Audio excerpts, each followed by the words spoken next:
नमस्कार मित्रांनो, आज आपण बालाजीला आलो. छत्रपती दिवाळीच्या नंतर यायची, पण बालाजीचा बुलावा आल्यावर माणूस थांबत नाही. कारण की मी 2023ला आलो होतो, काहीतरी मागलं होतं ते आपलं पूर्ण झालंय. गेल्या 4 महिन्याखाली मी तर येणारच होतो, पण दिवाळीच्या नंतर येणार होतो.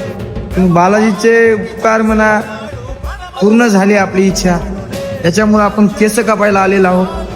तर आपण काही जणांना नावं ठेवले, सैर्याधार्यानं बोलले, काय म्हणले की बाईवणे दिसायले, काय म्हणले छपरी, काय म्हणले.